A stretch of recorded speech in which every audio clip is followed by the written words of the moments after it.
And founder of EcoHub. Mr. Gitchell. Hello, everybody. I've never done this before, so I'm here today for four things. My company came here about 6 years ago to bring a real innovative concept that can really change the world. It's a concept that eliminates garbage on planet Earth. And I've invented a system that uses a mechanical separation process to literally separate every single thing that's in the waste, and then take those different materials that we separate and manufacture them into new sustainable and renewable products. So it's a closed loop system. And it's fully patented and fully guaranteed by the largest companies in the world. And I came here, like I said, about 6 years ago, where the city was starting to embark on a curbside recycling program called Single Stream. And I had a lot to do with the invention of that type of technology that enables you to separate containers from fiber. And I thought this was a good concept, but it really needed to go a step further, and it was really expensive to operate because you have all the collection involved and everything else. So I pitched this idea to the city in August of 2011. And they were intrigued by it. They said, where can we go see it? They sent some people to Europe in September of 2011. They came back and thought that the technology would work. And then based upon that, they applied for a Bloomberg grant, and they called it One Bin for All. They basically took my idea, went to Bloomberg. There was a philanthropy grant that Bloomberg had put out that was actually applied for by 305 cities, and it was for something that would make the life in the city better through the mayor's office. The city won, and then once they won, they put this out to procurement. They put an RFQ out on the street. There were 55 companies that applied for that RFQ or looked into it, and there were 12 that actually submitted. And then they shortlisted that down to 6. 5 submitted for the RFP. We won unanimously. We were told by the city of Houston in February 2015 that we were the winner, and we began contract negotiations with the Parker administration. We went through 49 contract iterations, $500,000 in legal fees, and really ended up nowhere. And a lot of that is because Harry Hayes, who's the director of sanitation, has been vehemently opposed to this since we introduced the concept. I feel very strongly it has strong ties to the waste industry, which is a $1 trillion industry that doesn't want to see this happen. And that's why we've had all this opposition from all corners on building this one silly plant. The interesting thing is that the waste industry, being a $1 trillion industry, makes most of its money off putting materials into landfills. So even the two biggest companies that control half the U.S. waste stream, that's about 210 million tons out of 429 million tons, they put about 90 to 95% of the material into a landfill, and they make about $25 a ton for doing so. And it's a very kind of segmented industry. It's hard to put landfills in places, so when one of them has a landfill in an area, those guys kind of feed their own landfill, and then the other guys have an agreement, well, we're not going to feed your landfill, or we'll feed ours. That's kind of how it works. And so they're not really happy about doing this thing because it disrupts their business model. So anyway, we went through all this with the Parker administration. At the end of her administration, she decided that the HERO Act was a little bit more important than our program, and at the end of her term, she submitted a report to Bloomberg saying this is a good program, it's very viable, but we just ran out of time. So within 7 days of Turner's administration, Andy Icken, who's the Chief Economic Development Officer for the city, submitted a memo to Mayor Turner saying that we had been unanimously selected by a 9-member selection committee out of all others, and that he felt it was a very good program, the contract was almost done, and we should do that. And that started this long process with the Turner administration through various outside advisors to put this deal together. And there's a lot of things that happened over the course of the first 10 months of his administration, but we were told by high-level advisors that he wanted to do this program, culminated in a grant application that we made with the University of Houston, IBM, and Lawrence Berkeley Labs to the DOE called Remade. We called our group CIRI. It was about 130 different organizations, and the city of Houston became a member of this group to basically build a $500 million advanced research institute to take waste out of the waste stream and convert it into renewable and sustainable products that could be used and build manufacture back in the U.S. So what happened is in October of 2014, the city unexpectedly to us, 16, yes, dropped a RFP on the street for single stream recycling. It It was clear to us when this came out that it was something that had been crafted for months and months in advance, because there was no way that we could bid on it. And I know Mayor Turner at his press conference said that we didn't bid on this. Well, we didn't, because there was a 55-page document that had 2 paragraphs on one bin. There was no evaluation criteria. There's no scoring criteria. There was a qualification that you had to have an operating plant up and running to even qualify for it. So there was no way we could do this. We actually talked to Marvelette Hunter, who was then working as a lobbyist for us, about having the mayor change the language so it was fair, so it could be an apples-to-apples comparison of single stream versus one bin, and the mayor refused to do that.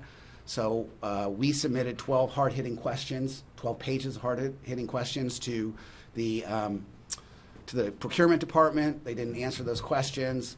Finally, about a month and a half later, they answered the questions, but they gave us the same old blow-off. Oh, well, this wasn't part of the RFP, blah, blah, blah.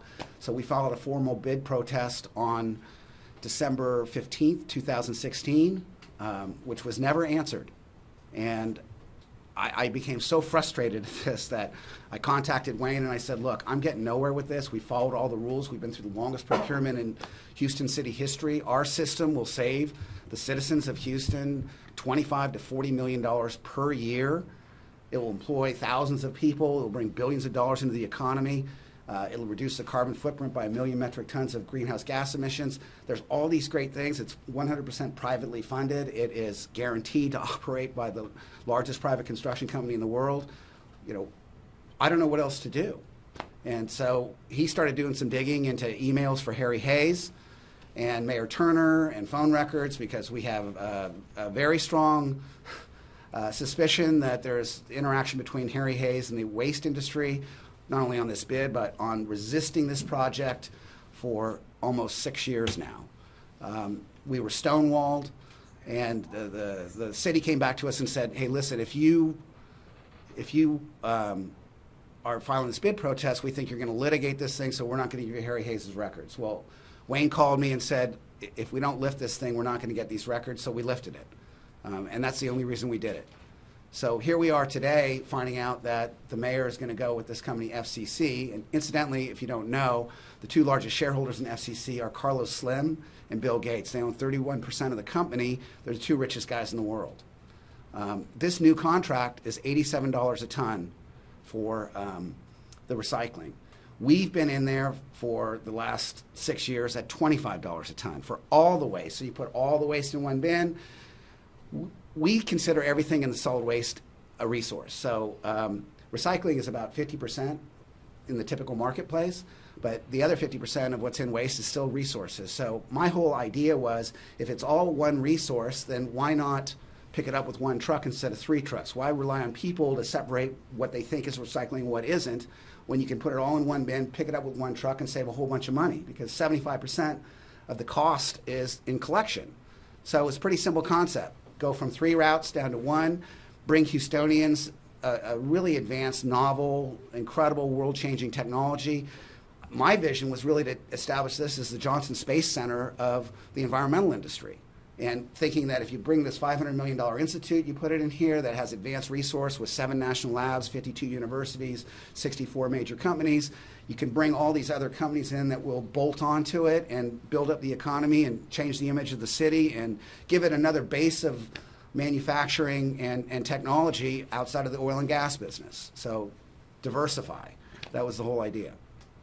So anyway, we listened to this press conference that the mayor had, and personally I'm very put off, because we spent 10 months with his administration thinking we were going to get this deal, which is great for Houstonians. I think if you ask Houstonians, hey, look, do you want to pay a garbage tax of $300 per household per year, $120 million in new taxes to pay for a recycling program to a Spanish company that's owned by the 2 richest guys in the world, and have to put out 2 bins in a bag every single week? Or would you rather put everything in 1 bin, become the cleanest city in the world, not have a garbage tax, and bring all these jobs and economic activity, environmental benefits to the city? I think they'd say, you know what, I think I take the latter. So, you know, when Turner's out there saying, well, I didn't do this because it was the past administration, well, excuse me, the city of Houston won the award, not Mayor Parker. And this was a grant that the city won out of 305 cities. It was a very innovative program. She brought it as far as she could bring it. He had a golden opportunity to take the baton and say, hey, listen, I'm going to take this program that Mayor Parker didn't get done and get it done. It doesn't cost the city a penny. It's 100% privately financed, $800 million complex. I save the city $25 to $40 million a year when we're severely in debt. We can use maybe some of that money to pay the police officers and the firefighters and their pension instead of, grinding them on that and saying, you've got money sitting on the table with this thing. It's more convenient for Houstonians. One other little side benefit is there's a lot of potholes here. The garbage trucks are the heaviest trucks on the road. They drive down the road.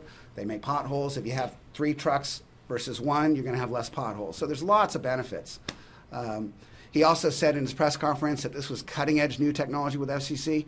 It's 20-plus-year-old technology. I know because I helped invent it. This has been around for forever. Every city in the USA that has a recycling program uses it. There's nothing new about that. What's new is what I've invented. That's a completely new idea of taking solid waste in one can, separating it all, and manufacturing it into new products in a closed-loop system that's clean and green that goes back in the local economy. So we're here to request a full investigation into this RFP, the single stream recycling RFP that dropped on October 14, 2016 through the city controller's office. We're here to ask the city attorney to investigate Marvelette Hunter, the mayor's new chief of staff, who was a lobbyist for us.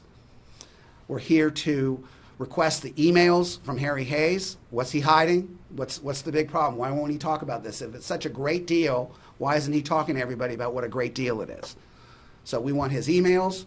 And then we also want to know from FCC, the company that was a successful bidder, who are they paying, who are their lobbyists, who are they doing work with, who are their service organizations, everything about what they've done in this.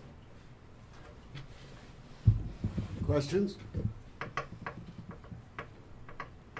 I might be stupid, so just very. When you say one bin, are you saying that one bin would include trash and recycling? Trash, recycling, and green waste or yard waste.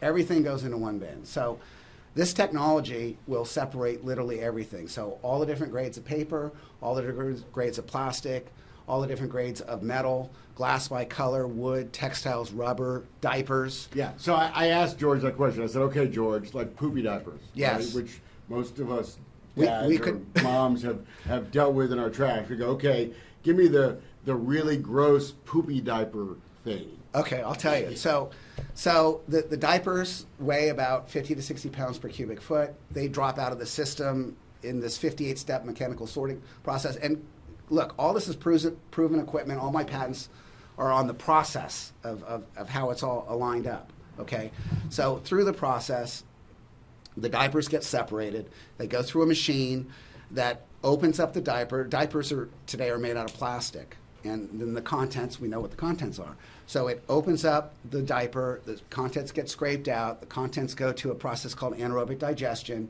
and it's turned into renewable natural gas, and then the plastic goes into flooring, desktops, and other plastic materials. There you go. I think anaerobic digestion will be in my lead. Yeah, there you go. So, will you specify again the savings, potential savings for taxpayers? The savings for taxpayers range between $25 million per year and $40 million per year. The differential there is, right now, the current program is yard waste is picked up once a week, garbage is picked up once a week, and recyclables are picked up twice a week.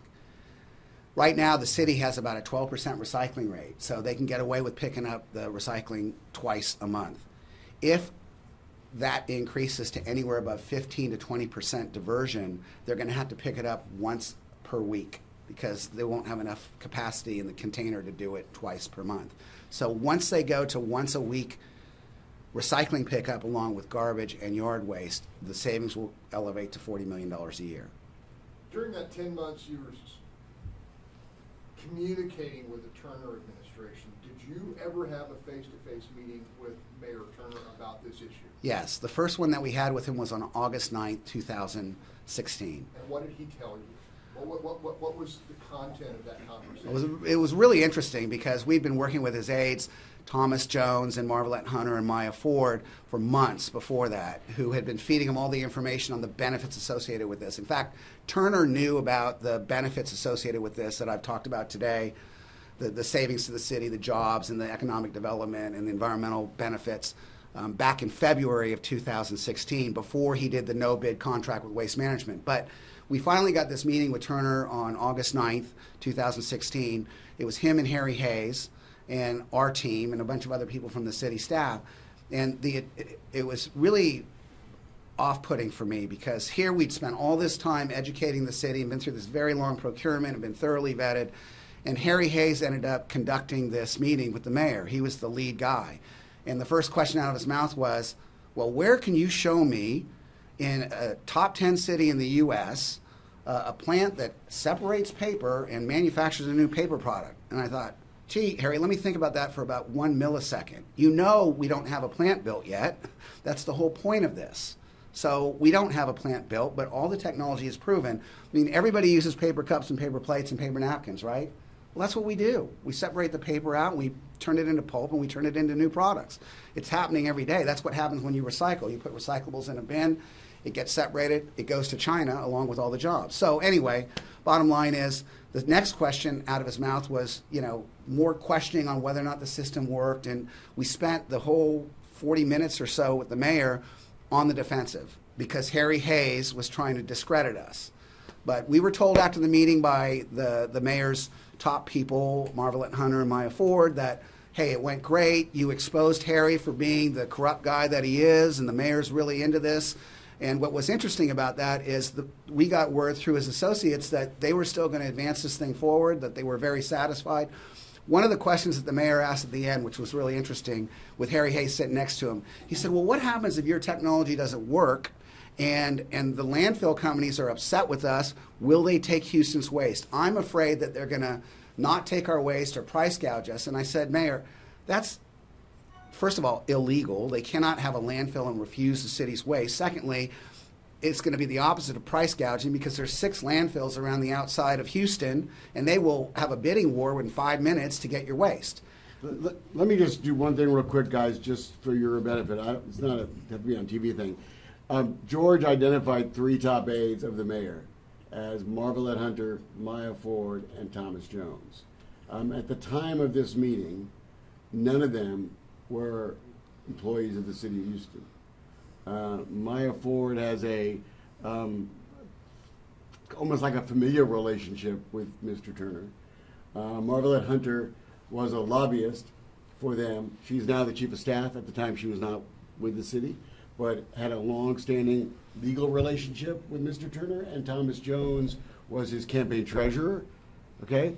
So I just wanted, so from a factual standpoint, none of those were city employees. No, they at weren't. The time. But they claimed to be the absolute top outside aides to the mayor, and that's what we were told. Look, you know who I feel the worst for is the city council, because the city council and the citizens of Houston have been kept in the dark on this. Essentially what's happened with this is the mayor and Harry Hayes have kept this program over the last 5 years. I mean, the mayor's only been involved for 1 year. But Harry Hayes has kept this thing in the dark, and he's told the council all kinds of things, from it won't work, it's never been done before, and all this other nonsense, which is nonsense. The solid waste industry has copied my technology, and they have operating plants in California and all around the country that are doing the same thing, mixed waste recycling, where they take mixed waste and they separate it. So the problem is the council never found out about this, and our whole deal was, get the contract in front of a council committee so they can hear about this and they can talk about it. Let me do, I don't mean to interrupt, George, two other quick things, because the question, I think, was from Greg. After that August meeting, on September 20th, Sylvester Turner wrote a letter to this proposed research institute at the University of Houston. And we're going to get you a copy of this letter, but just so you'll know. For example, Houston received a $1 million award from Bloomberg Philanthropies to design and implement an innovative circular economy and materials reuse program that will position the city as the national leader in sustainable resource management. The program, which the city is in the process of finalizing, this is September 20th, just a few weeks before they announced a new RFP to do something totally different. It will achieve a minimum 75% landfill diversion rate by transforming the waste stream into manufactured products that can be distributed into the local economy. Signed by Sylvester Turner, the best evidence of where everyone would assume the city was, finalizing this deal, which he was part of. We're going to give you a copy of this letter. If you watch the press conference, the mayor essentially denied, at least the way I saw it, that that was even true. And we got a copy of the letter. Go ahead. So, George, Well, when you saw that letter, was there any part of you that said, "Yeah, this is smoke and Oh, mirrors"? absolutely not. So just to give you all some background on this letter, okay? IBM, which is one of our partners, contacted me in early July of 2016. And they said, look, there's a new Department of Energy grant called Remade that's tailor-made for us. It's a grant that's trying to spur manufacturing in the United States of America. And what it's all about is taking materials out of the waste stream and then manufacturing them into new products. So we said, great, let's get together with this. I'd already talked to University of Houston about our system, and they were very excited about it because I said, I'd like to make University of Houston a waste-free environment. We could put everything in one container, all the waste, and then recycle it into new products, and we could make products that you can use at the university, like bathroom tissue and facial tissue and paper cups and paper towels. So they were all into this. So we formed this consortium that was U of H, IBM, my company EcoHub, and Lawrence Berkeley Labs. And we notified this top aide, outside aide of the mayor, Maya Ford, about this, and she was very excited about it. We held a meeting at U of H in July of 2016, and we decided, let's go for it. So we submitted a 15-page white paper to the DOE, and we ended up getting shortlisted. So in August of 2016, we held a meeting at U of H. Maya Ford was in attendance of that as well. And from what she was telling us, the mayor was very excited about this. And we pulled together about $423 million worth of matching funds for the $70 million grant that the DOE is going to get out. 7 national labs. I think there was 62 major universities, including Rice and Texas Southern and U of H, of course, and Berkeley and all kinds of major universities, 7 national labs, 14 trade associations, 50 some odd companies, including Nike and Lockheed and Amazon. I mean, this unbelievable amount of brain power that went into this thing. And we were talking about doing really advanced things like, for example, using IBM's Watson to break down the material value and life cycle analysis and carbon footprint of the entire above ground and below ground waste stream. Okay, that's one of the elements. Another one is taking materials like this, these plastic polystyrene, and breaking it down to its elemental form and then making new products out of it. Really cool, cutting edge stuff. So this ended up being a $500 million effort here. And the cornerstone of it was EcoHub Houston, our big plant that we're going to build, this $800 million plant. We were contributing $348 million out of the $423 million in matching funds. And the mayor knew everything about this because without the contract for the solid waste and without EcoHub, there was no consortium. And so after this meeting with the mayor on August 9th, IBM went to his office and said, look, we're in the final stages of putting this federal grant together. We need a letter because you couldn't name somebody, like a big company or a city or anybody else, unless you had a letter from them. So he worked with, we had a gentleman from IBM that worked with the mayor's office for a couple of weeks. They put this letter together. He signed it on September 20th. We submitted the grant application, a federal grant application with this letter on September 28th. So you can imagine how shocked we were when that RFP came out, which essentially killed our whole deal. Is it your belief that Ms. Hunter, while working for you as a lobbyist and had access to proprietary information, used that information to somehow torpedo your project with the city? Absolutely. I think that her and Maya Ford were plants from Turner. I have to be honest with you because I've got 600 emails between me and Maya Ford and Marvelette Hunter in a 4-month period between June of 2016 to October. And when that RFP, when I found out about the RFP, I found out about it on October 12th through my partner. And I called Maya Ford, who was out of town on business, and I went nuts. You can imagine. I'm like, what the heck is going on here? And she got really defensive. She said, well, let me find out what this is all about. And so she went to her back channel room at City Hall, and she pulled out the RFP. I'm looking at it, while I'm on the phone with her going, this is crazy. This is a rigged bid. I'll bet you 10 to 1 that Harry Hayes has been working on this thing for 6 months because it was tailor written around single stream recycling, which was the opposite of what we do. We're everything in one bin, not a 3-route system. So I put together an email that I sent to Marvelette Hunter and Maya Ford and some of the other people on my team. I sent it out at 2:26 in the morning on October 13th. Got a meeting with Marvelette Hunter, Thomas Jones, Sue Lovell, who was our lobbyist, Dr. David Post from IBM, and Maya Ford and Marvelette Hunter at Thomas Jones's office. And I was very upset about this. And I looked at Thomas Jones in front of everybody and I said, look, this is the future or the past. We've spent the last 5.5, 6 years trying to bring this very innovative process that has $25 to $40 million a year in savings, up to 3,000 jobs, $2 billion a year in economic activity, about $800 million in privately financed infrastructure, and 1 million metric tons of greenhouse gas emission reduction. All this times 14, because we can build 14 of these things in the Houston area and make it a waste-free city. First one in the world to do that. It's that, or, and no garbage tax, by the way, or go with this single stream and follow every other city in the country and spend all this money and have to charge your residents a garbage tax to do it. I mean, to me, it's a no-brainer. And I looked Thomas Jones right in the eye and I said, what's the mayor want to do? And he said, well, frankly, George, I don't think he knows what he wants to do. And I said, you've got to be kidding me. I mean, this is a Mount Everest, Death Valley comparison here. Really? And he said, no, really. He just doesn't know if it will work. I said, he doesn't know if it will work. How is he saying that? I've got the largest private construction company in the world guaranteeing it. I've got financing from the biggest financial institutions in the whole world that have to know it's going to work to do it. How can he say that? Oh, is he getting calls from the waste industry that are telling him that it won't work?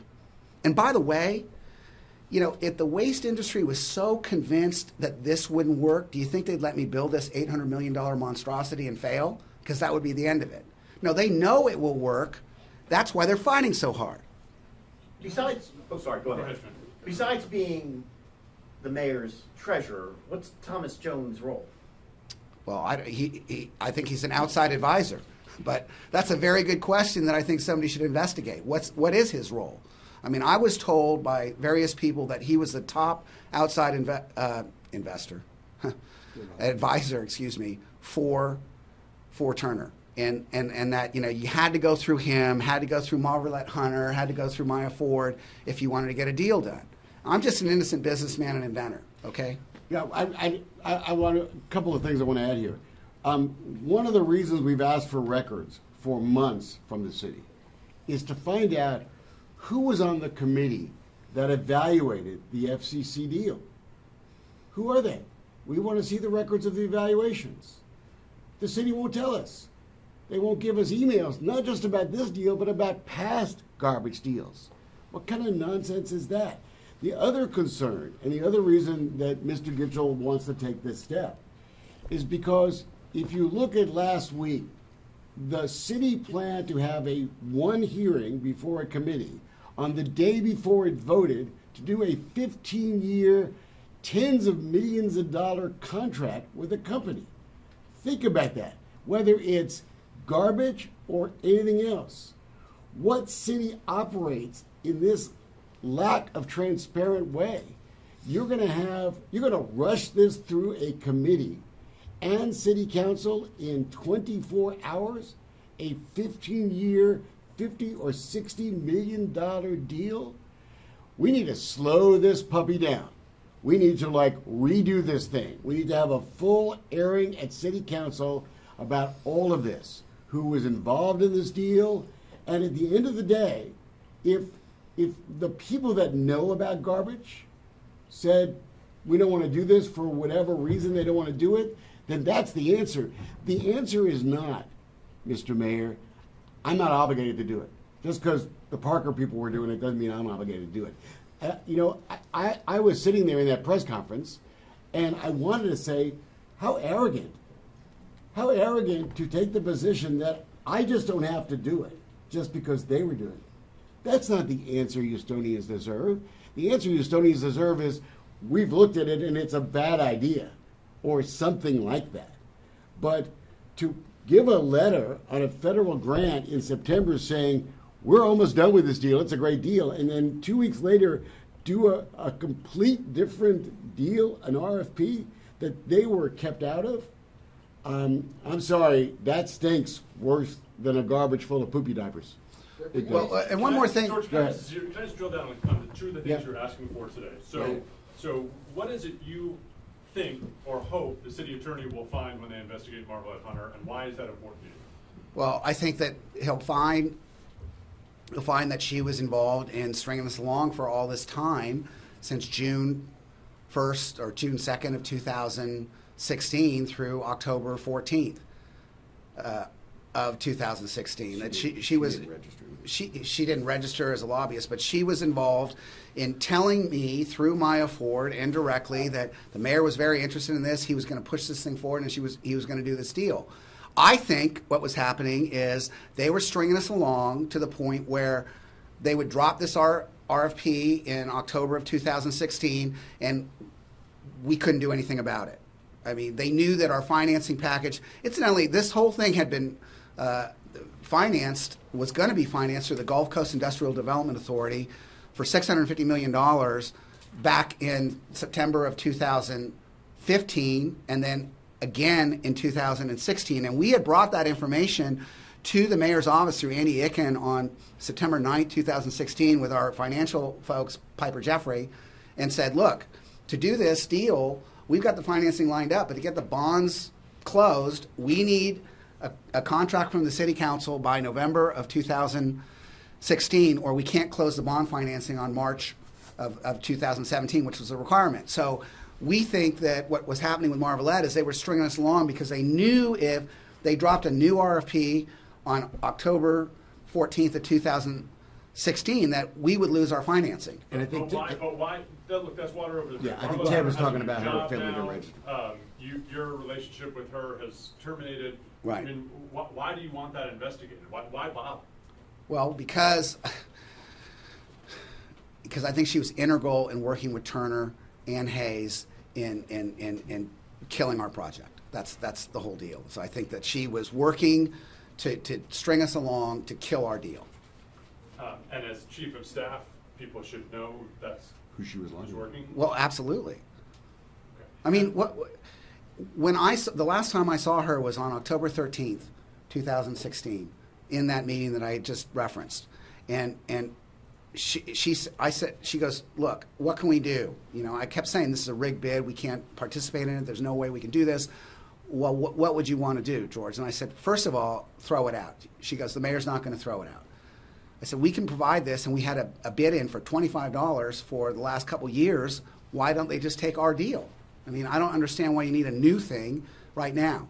And she said, well, he's not going to do that. So I said, okay, what else can we do? I said, put the valuation language that was in the very complicated bid that we bid on, the RP for one bin, so at least we know that there's proper scoring on this, and we have a chance to win this thing. I didn't mean to interrupt. There's a technical reason, Ted, and George knows this. The city attorney is charged under the city ordinance with investigating lobbying violations. And since Marvelette Hunter was not registered as a lobbyist, and I'll let George continue this, was not registered as a lobbyist, yet was lobbying, we want to know who else she was lobbying for on this deal and other deals, and I'll let Right. George finish that up. My point is that, you know, I spent a lot of time on that October 13th meeting saying, look, change the language so at least it's fair for us so we can bid, change the time frame because we're going to lose our financing, let me know who's going to be on the evaluation committee, because I knew if Harry Hayes was involved in it, we'd get DQ'd. But I want to drill down a little on what Ted said here. I mean, city attorney's not exactly an independent investigation. I mean, why? Of course That's why not. we're asking You know, for the and why even do this? It's sort of the 10th inning, right? Well, because I'm not going to give up. I want to build this plant here. It's a good thing for the city of Houston. It's a good thing for the citizens. It saves them a whole bunch of money. It creates new jobs. It's a good thing for the world. I came here, moved here five years ago, moved my family here to do this deal. I've played by all the rules. I've done everything the right way. And this is just flat out wrong. I mean, I live in America. There's no reason why I shouldn't be able to build this plant if I can provide all these benefits and it doesn't risk anything to the city. Why not? I mean, I'm just not going to give up. I'm sorry. I don't care what Mayor Turner's going to do or what Harry Hayes is going to do or anybody else is going to do. I'm leaving this up to the citizens of Houston. What do they want to do? Do they want to spend $120 million a year in new taxes to pay some Spanish company and the city to do something that is following everybody else? So they want to lead the world. This is what Houstonians do. Lead the world, build this plant, give me a chance. I mean, they have nothing to lose and everything to gain. Okay, let's follow the money. Who stands to benefit if you lose? The entire other guys win. Sure, the entire solid waste industry. It's $1 trillion industry. You know, they put 90 to 95% of everything they touch in landfills. It's very hard to build landfills. That's why they're fighting against this. Is waste management one of those? Absolutely. So is Republic Services. They are absolutely doing everything in their power to kill this deal and stop this plant from being built. And so what are the important questions the controller needs to ask? The controller needs to ask a whole bunch of questions, and I've got a letter that I'm sending to him today, which I'll make available to all you, that tells the entire history of what has gone on during the Turner administration on this project, and it has a whole bunch of questions in it. So I'll make that available to all of you. What were, if any, upfront costs to the city going to be in terms of, were they going to have to retrofit any of their existing facilities to accommodate your technology, No. or is this going to be free and clear of their responsibility? Free and clear. That's the beautiful thing about it is they'd actually be able to reduce the number of trucks that they have and sell those off, and there's no cost to them. I mean, the whole thing is, when you look at these recycling programs, and remember, they're paying $87 a ton to process everything. Here's the interesting thing. 40% of what goes into the single-stream recycling bins is worthless. 26% of it's garbage and 14% of it's glass. Okay? And you're paying $87 per ton to sort through garbage and glass that has no value. In fact, they both have kind of a negative value, but garbage especially, you got to pay the landfill on top of that. So if right now the city's got 65,000 tons a year of recyclables out of 452,000 tons that the residents generate, as the residents start putting more and more materials into the recycling bin, the cost goes up, not down. And the real cost is in the collection. You're sending 3 trucks around to pick up stuff. I did the calculations.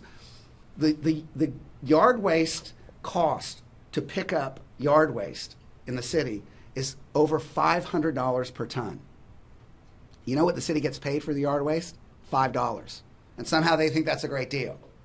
I mean, again, this is insane, right? If it's all a resource, put it all in one can, pick it up in one truck. So the city, you know, the $25 to $40 million a year are real savings. There's zero cost from a capital standpoint, and they reduce their capital costs because they can sell off old assets that they aren't using. Any questions? Look, at the end of the day, guys, as I've told Mr. Gitchell, this is the 11th inning. It's not the 10th, right? The mayor has had a press conference to announce this deal.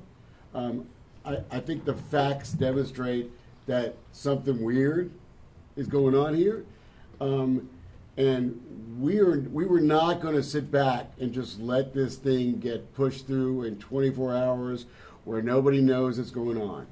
Every Houstonian needs to say, stop. Call City Hall. Call City Hall. Call City Hall. Call the mayor's office. Call the city council.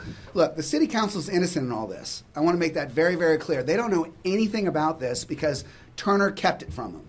And Hayes snow jobbed them and told them all kinds of bad stuff about us. And I know Turner even did that too, because I've heard from council members through people that he's done the same thing.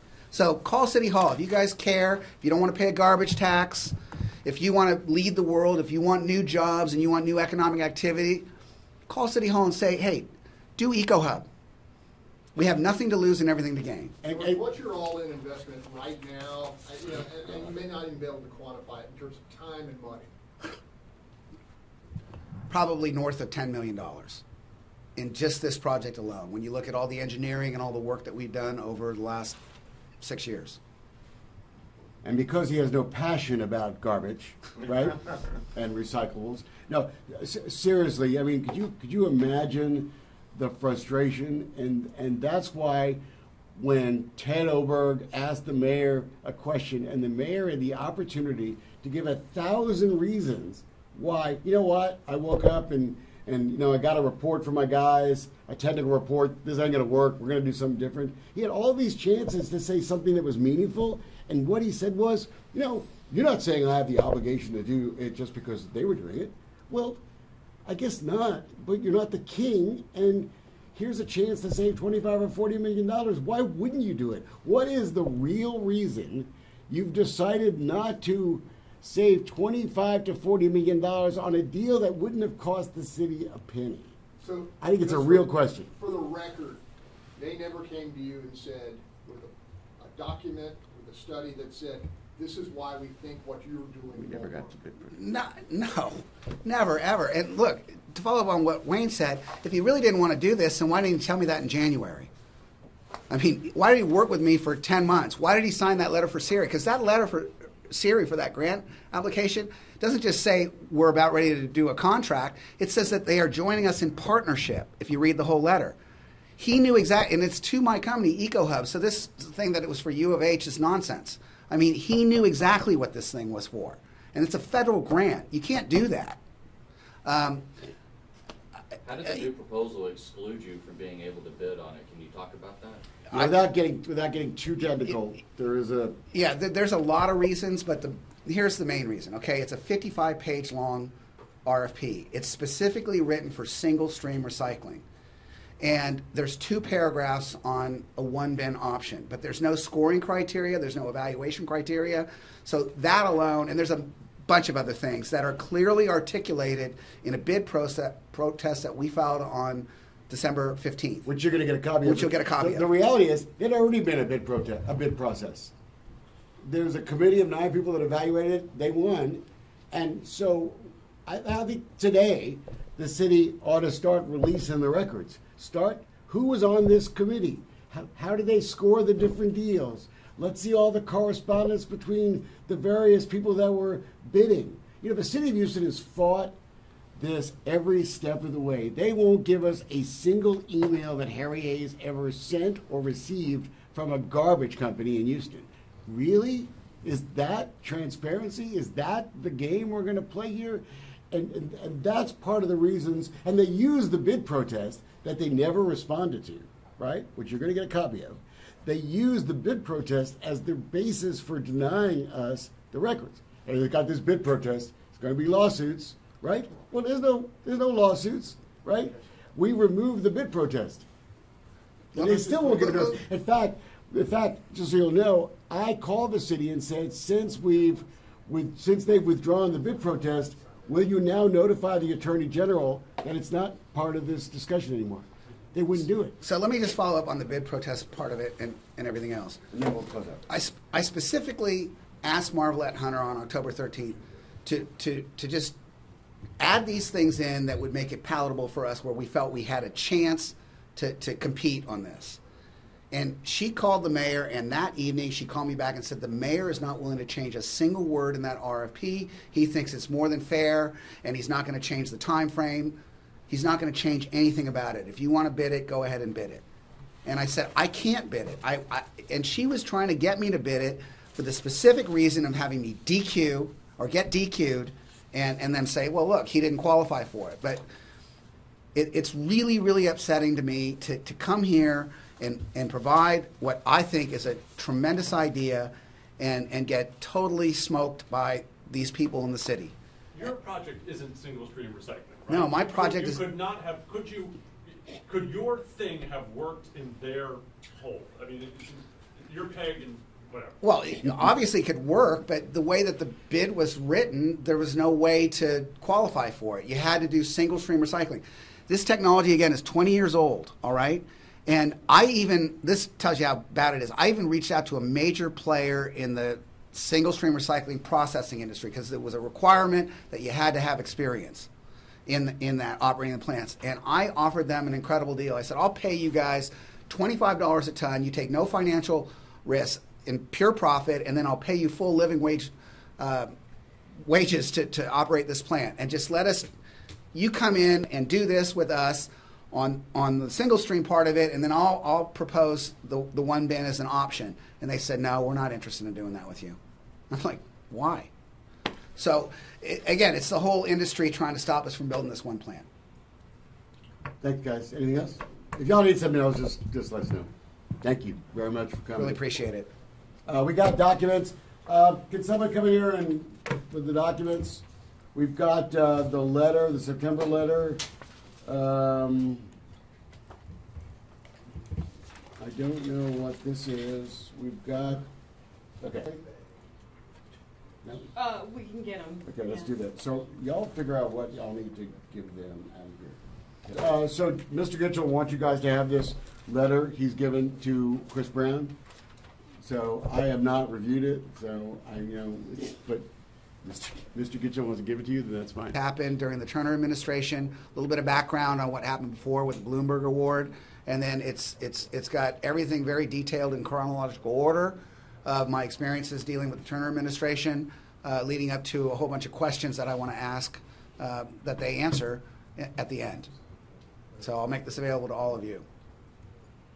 And just part of the reason the whole time that we were talking to them from January through October, all we were saying is the contract is almost done. It's literally an hour of negotiation. Here's the really interesting thing about this is that the mayor cut a backdoor deal with no bid to Waste Management, which is the largest company in the space, in March of 2016, when we had, for $90 a ton, they went from $0 a ton to $90 a ton, no bid to the largest company in the space, and we had a bid on the table for $25 a ton, and they ignored it. And Turner did not put that in front of council before the council voted for that contract extension for Waste Management. Explain that one to me. How did that happen? and understand the press conference the other day was the mayor saying, hey, we got this new recycling deal. It's going to save money, compared to what we were doing with this other company a few months earlier, and we're going to do glass, right? So everyone's all excited. Yay, we're going to recycle our glass again.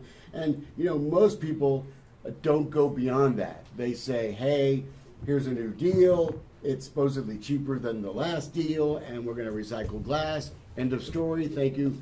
Goodbye. If the reporters didn't start asking questions about the deal at the press conference, it would have been one of those really nice press conferences where everybody went home all fluffy and stuff. Just that's the deal. And there's we have no choice but to say, wait a second, we're gonna expose all this and then let everybody try to explain this deal, and let's have a real investigation. And so the city council committee, if that city council committee in July does this in an hour or two and moves it forward, then we're going to have questions for them too. Because there's way too many questions in this deal for this thing not to either be redone from the very beginning, right? Or to slow it down. Let's get everybody in the room. Let's get Ms. Hunter, let's get Ms. Ford, let's get Mr. Jones. Let's have a old-fashioned. Let me say this, okay? There's no reason to redo anything, okay? What needs to happen is they need to throw out this bid, the single stream bid, and do our deal. The contract's already done. We're going to do it for $25 a ton. We'll take all the waste. We'll guarantee 75% diversion under liquidated damages, and put all these people to work and save the company the city's $25 to $40 million a year. What do you have to redo? We've already been through the longest procurement in Houston city history. We're going to do another RP and wait another 2 or 3 years to go through all this? It's already done. Private businessman. Doesn't cost the city a penny. Let's get this thing done. Tell the people of Houston to call City Hall. Wayne, can I get one last from you? Mayor Turner's proved to be a very popular mayor and is constantly being shown in a positive light, doing positive things around the city. But he's also no stranger to litigation and lawsuits, sure, facing all kinds of crazy charges going back 20 years that sure. I'm aware of personally. 25 probably. And he always comes out on top. How do you overcome the popular public opinion of this mayor with the city backing him? Well, I don't know how popular he is, and it's real easy to be popular when you're like have a Super Bowl and you eat hot dogs and talk about how great the city is. I mean, that's what makes you popular. I'm not here to evaluate what the mayor has done or not done. Obviously, there's a lot of controversy over the pension deal, and I know about the pothole fixing for a few weeks. But other than that, I don't know of any substantive changes in the city, that I know of. The reality is, the mayor has to withstand the scrutiny of the contracts he puts forward. This was going to be a rush deal, plain and simple. That's not me saying it, it's just the facts of the matter. The mayor's the one who got mad the other day. You know, the mayor lost his cool. I did a video on Facebook of Mr. Oberg's confrontation or discussion with the mayor. I put that on Facebook. It reached 150,000 people on a holiday weekend in like a day. 60,000 views. Tens of thousands of Houstonians wanted to see why the mayor loses cool. Why you're so defensive? If this is such a great idea and there's no problem here, why'd you get mad at reporters asking what seems to be a pretty legitimate question? Mike Morris from the Chronicle asked him, like, well, why are we like getting new garbage trucks? This company's going to get us new garbage trucks, and they're going to loan us the money at 11% interest. Like, we don't have enough money to go buy 8 garbage trucks, right? We got to pay some company 11% interest, and you can see the mayor starting to not really like it.